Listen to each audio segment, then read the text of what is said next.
কম সময়ের মধ্যে যদি কিছু টেস্টি খেতে ইচ্ছে করে তবে কিন্তু এই সুজির উপমাটা অবশ্যই তৈরি করে নিতে পারবে।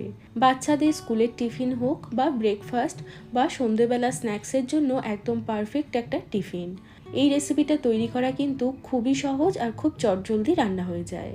খেতে ভীষণ সুস্বাদু হয় আর এই পদ্ধতিতে তৈরি করলে সুজির উপমাটা কিন্তু একদম ঝরঝরে তৈরি হবে, যেটা দেখতেও ভীষণ আকর্ষণীয় হয়, খেতেও দুর্দান্ত হয়। অবশ্যই একবার এইভাবে সুজির উপমা তৈরি করে দেখো, খেতে দারুণ লাগবে। তাহলে চলো আর কথা না বাড়িয়ে আজকে ঝরঝরে সুজির উপমার রেসিপিটা দেখে নেওয়া যাক।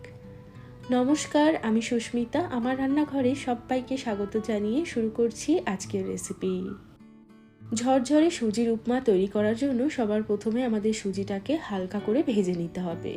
এর জন্য আমি একটা কড়াইয়ের মধ্যে নিয়ে নিচ্ছি ছোট বাটির 1.5 বাটি পরিমাণে সুজি। আর এই বাটিতে করে মেপেই আমি কিন্তু পরে জল অ্যাড করব, যার কারণে আমাদের সুজিটা কিন্তু একদম ঝরঝরে তৈরি হবে। তোমরা যে কোনো একটা বাটি বা কাপ সেট করে নেবে সুজি এবং জলটা মেপে দেওয়ার জন্য। গ্যাসের ফ্লেমটা এখন লো টু মিডিয়ামে রেখে সুজিটাকে খুব ভালো করে ভেজে নেব।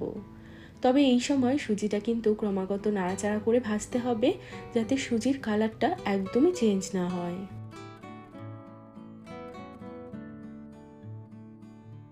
মোটামুটি 5-7 মিনিট মতো সময় নিয়ে সুজিটাকে কিন্তু আমি ভেজে নিয়েছি। আর সুজিটা দেখো এখনই কিন্তু খুব সুন্দর দানা দানা হয়ে গেছে এবং দানাগুলো কিন্তু বেশ অনেকটা করে বড় হয়ে গেছে। এখন আমি সুজিগুলোকে নামিয়ে নেব।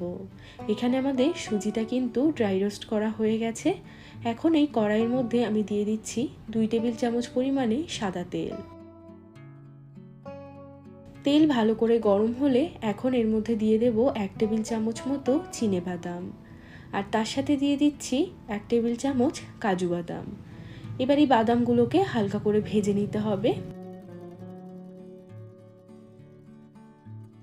বাদামগুলো হালকা করে ভাজা হলে এবার এর মধ্যে অ্যাড করতে হবে 1 টেবিল চামচ মতো কিশমিশ। এবার সমস্ত কিছু আরও কিছুক্ষণের জন্য ভেজে নেব। তবে তোমরা চাইলে কিন্তু এখানে কাজু কিশমিশটাকে স্কিপ করতে পারো, শুধু চিনেবাদাম দিয়েও তোমরা এই সুজির উপমাটা তৈরি করতে পারো। তবে চিনেবাদামটা অবশ্যই দেবে সুজির উপমাতে, চিনেবাদামটা খেতে কিন্তু খুব ভালো লাগে। তো এখানে কিন্তু আমাদের বাদামগুলোও ভাজা হয়ে গেছে। এবার আমি কাজু কিশমিশ এবং বাদামটা তুলে নেব।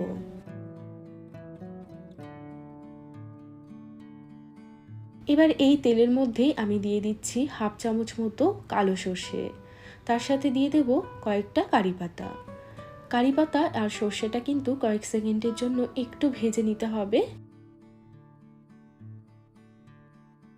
এবার এর মধ্যে দিয়ে দেব আমি একটা ছোট সাইজের আলু, যেটাকে একদম ছোট ছোট টুকরো করে কেটে নিয়েছি। আর তার সাথে দিয়ে দিচ্ছি 2 টেবিল চামচ মতো গাজর কুচি। আর এবার এর মধ্যে অল্প করে লবণ দিয়ে গাজর এবং আলুটাকে ভালো করে ভেজে নেব। আমি এখানে শুধু আলু এবং গাজর ব্যবহার করেছি, চাইলে তোমরা যে কোনো পছন্দের সবজি কিন্তু এর মধ্যে অ্যাড করতে পারো। এবার সমস্ত কিছু ভালো করে নেড়েচেড়ে বেশ কিছুক্ষণ সময় নিয়ে ভেজে নেব। এখানে আমি আলু আর গাজরটাকে মোটামুটি 5-6 মিনিট মতো সময় নিয়ে ভালো করে ভেজে নিয়েছি। এখন এর মধ্যে অ্যাড করে দেব একটা ছোট সাইজের টমেটো কুচি, আর তার সাথে দিয়ে দিচ্ছি ঝালের জন্য কয়েকটা কাঁচা লঙ্কা কুচি। এখন আবারও টমেটোটা গলে যাওয়া পর্যন্ত সমস্ত কিছু নেড়েচেড়ে ভেজে নেব। তো এখানে আরও 3-4 মিনিট সময় নিয়ে সব কিছু কিন্তু খুব ভালো করে ভেজে নিয়েছি। টমেটোটাও গলে গেছে এবং আলু আর গাজরটাও নরম হয়ে গেছে। এবার এর মধ্যে অ্যাড করে দেব আগে থেকে ড্রাই রোস্ট করে রাখা সুজি। সুজিটা দিয়ে আরও 2 মিনিটের জন্য হালকা করে একটু ভেজে নিচ্ছি। সুজিটা ভাজার সময়তেই আমি এর মধ্যে অ্যাড করে দেব 1 চামচ মতো চিনি। তবে মিষ্টিটা তোমরা তোমাদের পছন্দ মতো বাড়িয়ে বা কমিয়ে অ্যাডজাস্ট করে নেবে। এখানে সুজিটাকে 2 মিনিটের জন্য আমি ভালো করে ভেজে নিয়েছি। এখন এর মধ্যে অ্যাড করে দেব জল। যেই বাটিতে করে মেপে আমি সুজি নিয়েছিলাম সেই বাটিতে করে মেপেই দিয়ে দেব 1 বাটি পরিমাণে জল। আর জল দেওয়ার সাথে সাথেই কিন্তু সুজিটাকে এইভাবে নাড়াচাড়া করে নিতে হবে, কেননা সুজির মধ্যে জল দেওয়ার সাথে সাথেই কিন্তু সুজিটা জলটাকে পুরো টেনে নেয়। আর এই সুজি সেদ্ধ হতেও কিন্তু খুব একটা বেশি সময় লাগে না, তাই জন্য একবারে অনেকটা জল কিন্তু দেওয়া যাবে না। তো দেখো নাড়াচাড়া করতে করতেই সুজিটা একদম ঝরঝরে হয়ে গেছে। এবার এর মধ্যে আরও 1 বাটি জল দিয়ে দেব।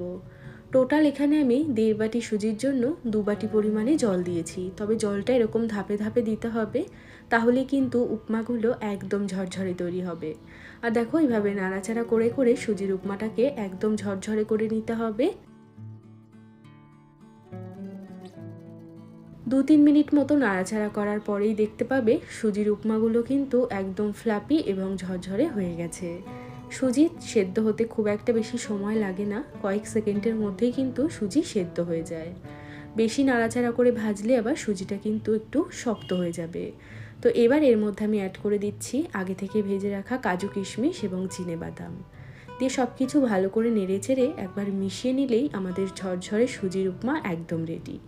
এখন গ্যাসটাকে অফ করে দেব। তো তৈরি হয়ে গেল দুর্দান্ত স্বাদের একদম ঝরঝরে ফ্ল্যাপি সুজির উপমা, যেটা খেতে দারুণ লাগে। আর নিরামিষের দিনে তোমরা ব্রেকফাস্ট বা সন্ধ্যেবেলা স্ন্যাক্সের জন্য এই রেসিপিটা তৈরি করে নিতে পারো। চায়ের সাথেও কিন্তু এটা খেতে দুর্দান্ত লাগে।